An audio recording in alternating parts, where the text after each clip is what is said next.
We're really excited to continue our series. Today is part 4 of our series on shipping insights. And today we're with Julia Zhao. She's the data scientist specialist here at Dun Bradstreet, and she's going to share with us 3 learnings based on container life cycles. Julia and I talked yesterday, and it was really interesting to learn some of the things that she's been seeing as she's analyzed the data. And one of the things that we know we've all been impacted is COVID and what's really transpired there. And as we talked yesterday, and some of the insights I'm going to get her to share with us is really listening to things that before I never really knew about the ship. I mean, I knew ships brought containers over, but I didn't really understand how much data there was around those containers, those shipments, that were really going to impact not only me as a person and a consumer and a citizen, but also the businesses and the governments around what a delay would mean. We know IDA happened. We've got the Ningbo port in China shut down for one of their terminals shut down back in August.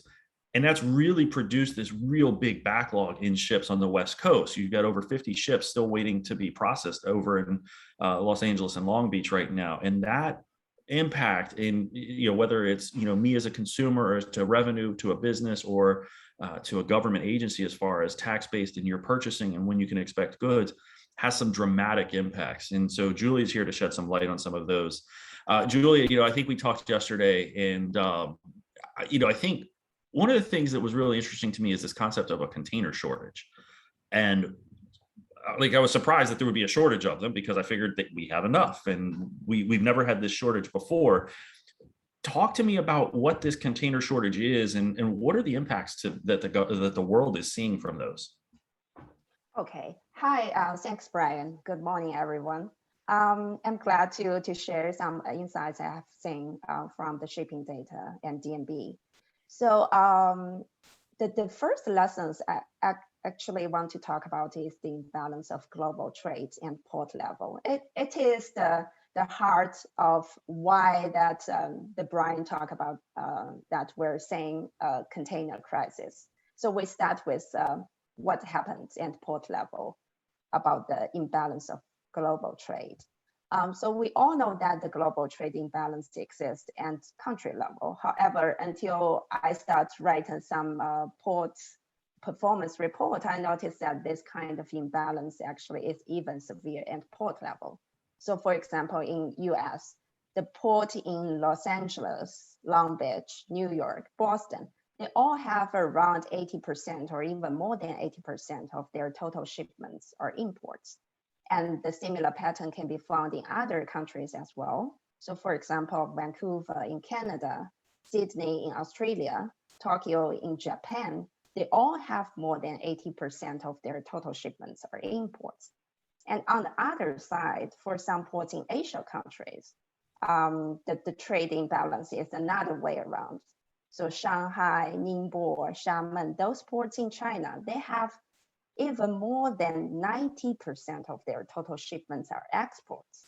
And Mundra, Tuticorin in India, and Tajam Palapas in Malaysia, they have around 80% of their total shipments are exports as well.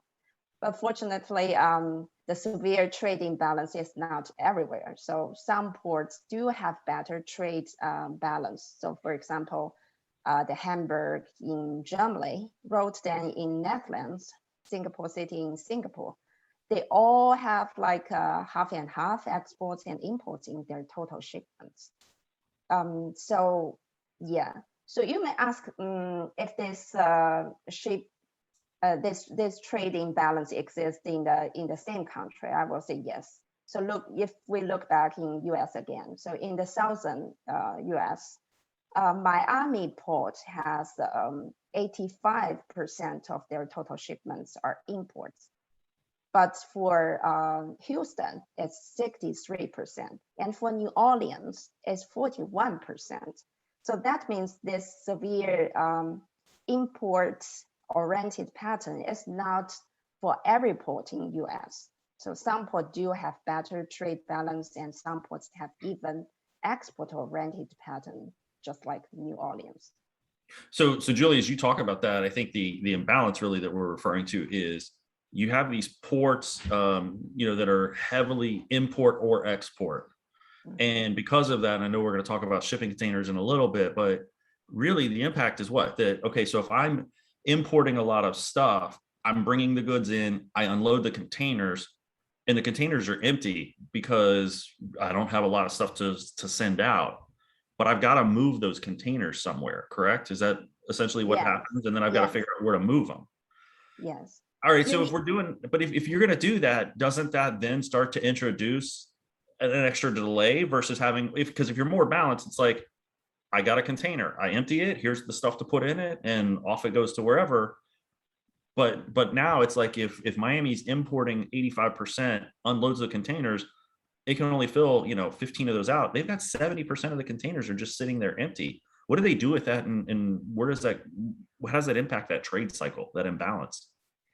Yeah, that's why we say that the trade imbalance is the heart of shipping container crisis, because those empty containers, they're waiting at the port to ship them back to the exporters, or they got refilled with other cargoes and shipped to other countries.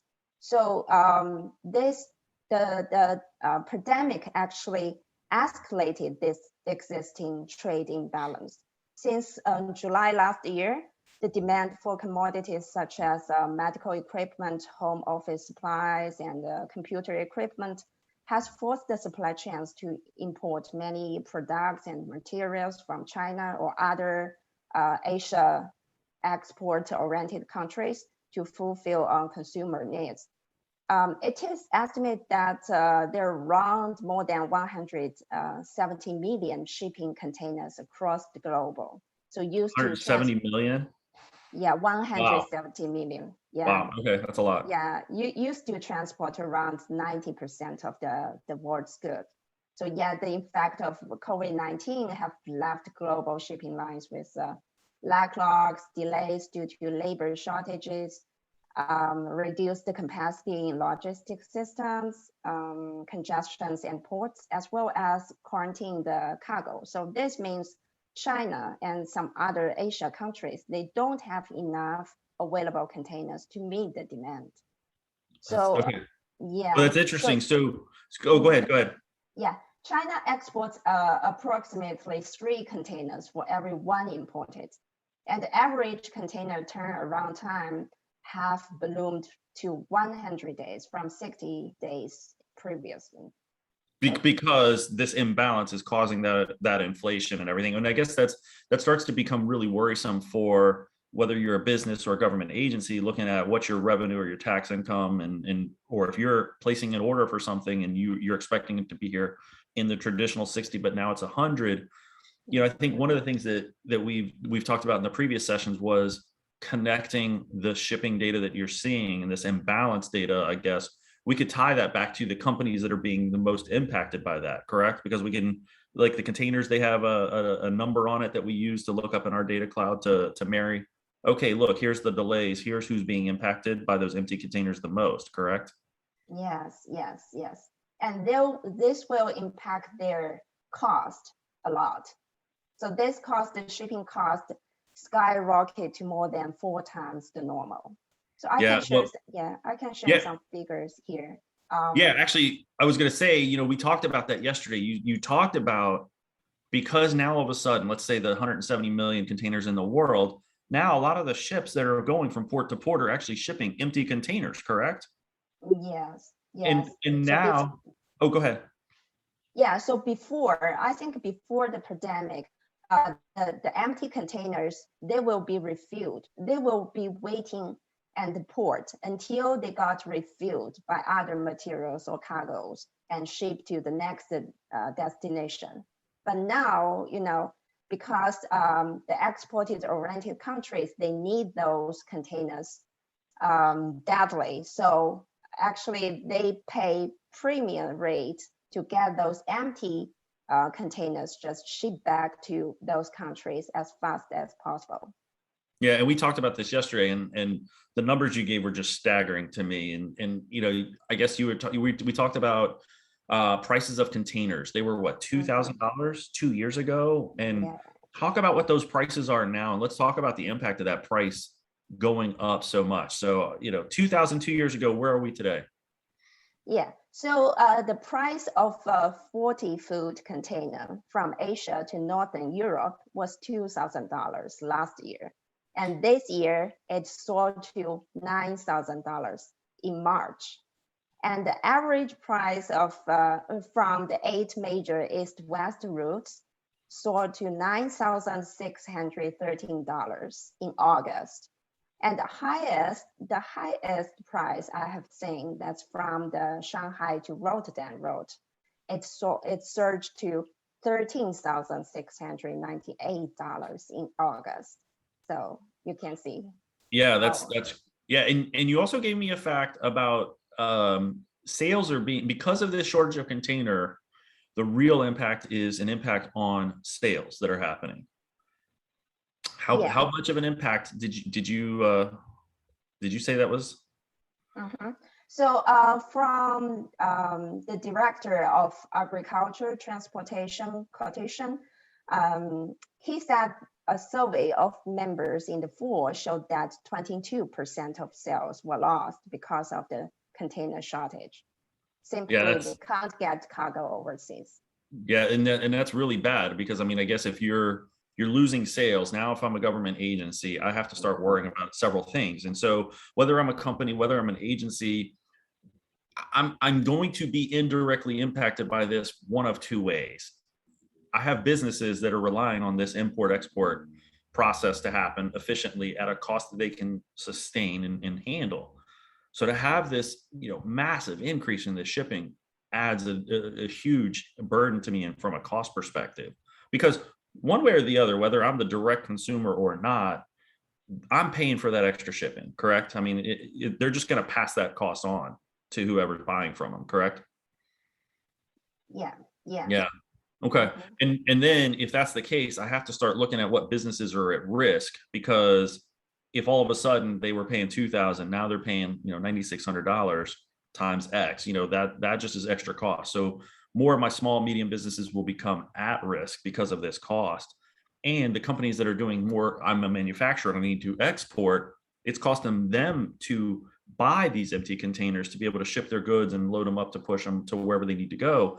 And I think it was interesting you were saying, and I think you kind of touched on a little bit, but don't we have certain countries that are paying like a premium because they need those empty containers so bad? And then you had said that some companies, I guess, or some of the shipping companies are kind of holding back. Talk about that a little bit, please. Yeah. So the big export-oriented countries in Asia, actually, they start paying premium rates for importers to return the containers.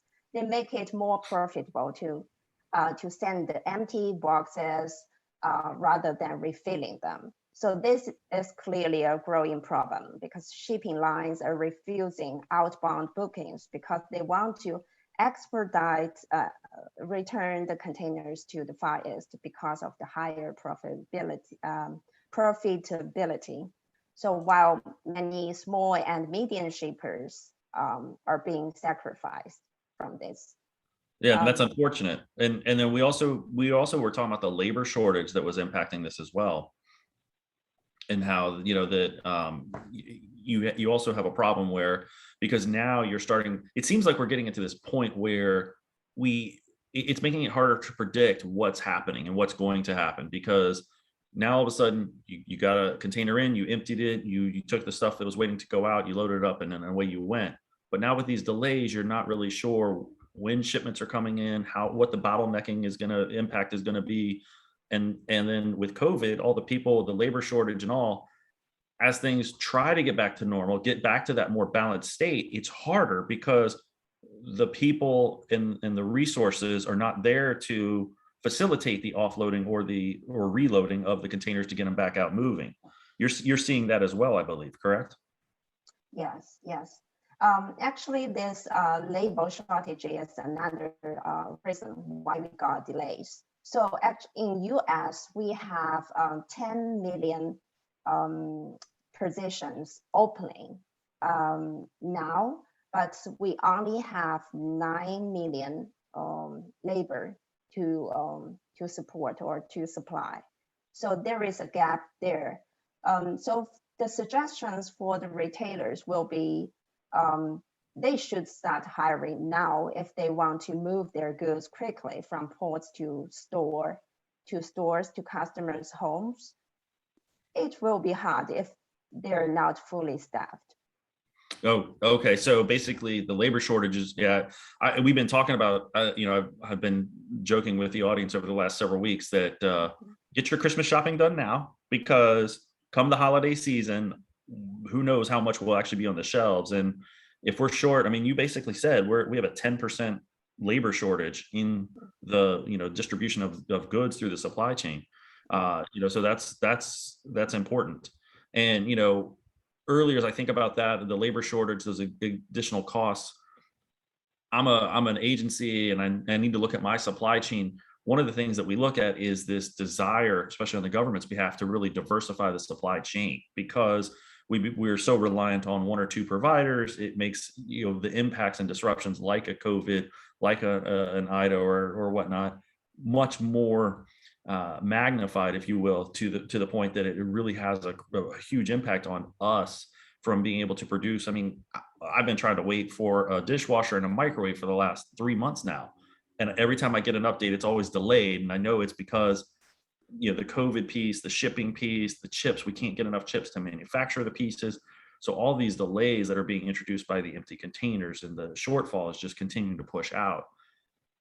That continues to hurt my supply chain if I'm waiting on critical, mission critical, supplies to function. So understanding who all is in your supply chain, applying the shipping data to, what you see from a company side and go, that's probably the way to do it, I guess, right? You would take the business data and say, hey, I can connect every one of these containers to the businesses, and I should evaluate the health of my suppliers and see who's at risk, who's not. Correct? That's the approach we would want to take.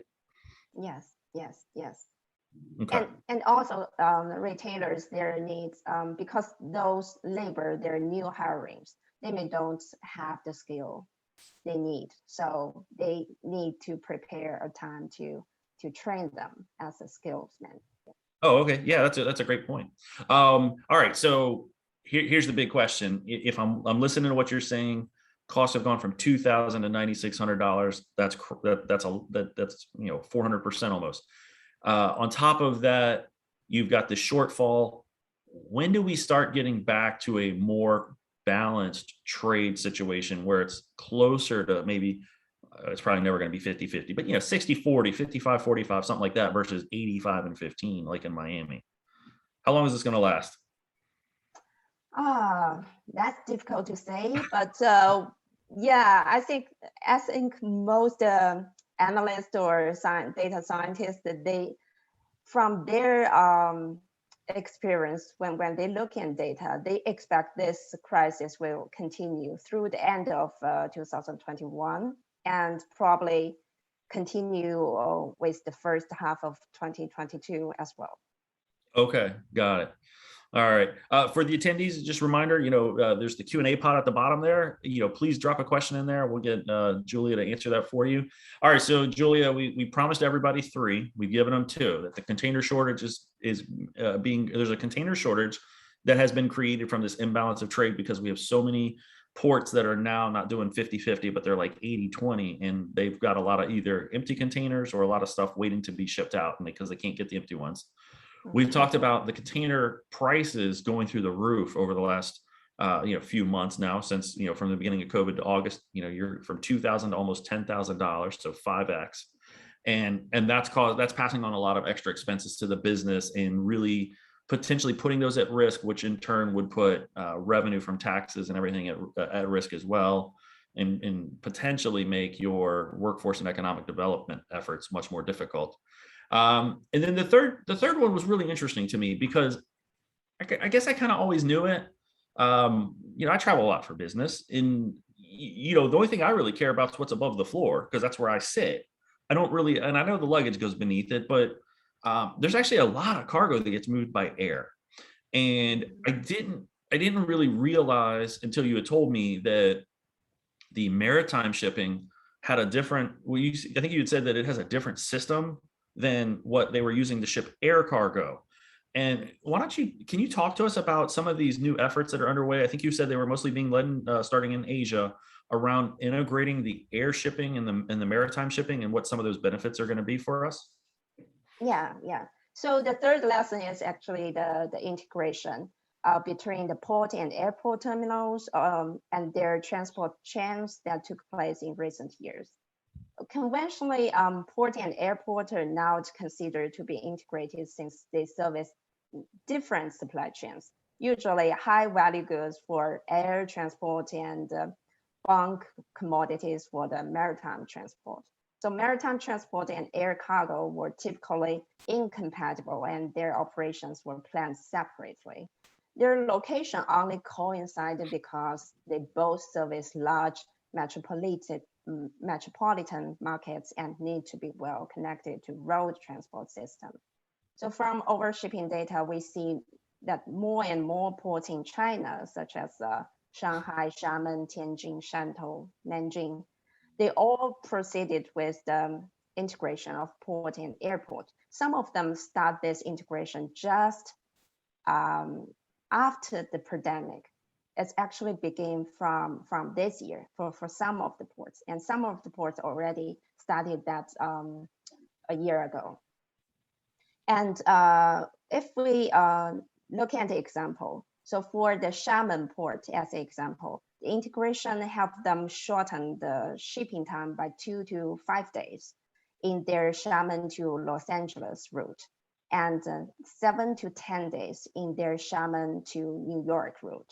So this integration between port and airport really help those export-oriented countries to ship their cargoes faster. Oh, that's good. And then when you think about this integration, what problems would that solve for the businesses? I know you talked about a reduced time from shipping, but is that, me as a government or as a consumer or a business, is there going to be some relief to some of these delays? I know, and again, I know we talked about the shortening of time, and there's some relief there, but what is that going to come at a cost of to me, and how much of a relief will this give to me? And I mean that more from the percent of maybe my business, or like, is this going to be something I can rely on across everything I do? Is this only going to be related to, or this benefit, will I only see it for the more critical aspects of my business or my supplies I need? How do you see this moving forward? Okay, so due to this integration of airports and ports, we can just shorten over shipping time. So for some retailers in US, they already started a solution. So they give the customer an option, like if you want to get your packages on time or get it in a shorter time, we give you the option that you pay extra air freight. So Lululemon, they already start this solution to attempt to avoid the backlogged ports. Oh, that's good. So, but it will come at a cost. It sounds like, I guess, they got to push those costs on, but at least there's an option now that really wasn't available to me before. Is that right? Yeah. There is the option. Yeah. They pass this cost partially to the customer. Of course they would, right? Because nobody's going to give us free shipping, really, I guess. But yeah, so it's real interesting as we watch this transition from this, and the fact that they're trying to integrate this, I think is actually going to benefit us in the long run. Potentially things that are really critical. Again, I think the chip shortage was probably the best example. If we can start getting those to the States quicker, then the manufacturers can actually build the computers for my washing machine or for my dishwasher I'm still waiting for. So that's my fingers very interesting about. So I'm really excited about that. So Julia, so listen, we've covered the three things, and it was really interesting. For everybody else, next week we are going to actually talk about identifying and investigating anomalous behavior in your supply chain. This is going to be a really interesting session where we're actually trying to find things that kind of stick out, that don't look right to us, and we're going to discuss not only how to identify them, but what we might see and what we might find. So, Julia, thanks again for joining us. Any last comments or thoughts you'd want to share with anybody or with the group today? Oh, okay. Not so much because I already talked most of them. So if for the customers, I will suggest they just start their preparing for their holiday season now instead of later, as well as for the retailers or other more shippers, they should prepare now, either start hiring or start just ship the cargoes earlier than they expected. Usually they scheduled for the last year. So yeah, just prepare in advance for the busy holiday season. Oh, that's great. I think I'm going to get with you afterwards and try to track my dishwasher over here and see if we can't find it on what boat it's on or something. So, but thanks again. Really appreciated it. And everybody else, thanks for joining us. You all have a great rest of your week. See y'all. Bye. Bye. Thanks. Thanks, everyone.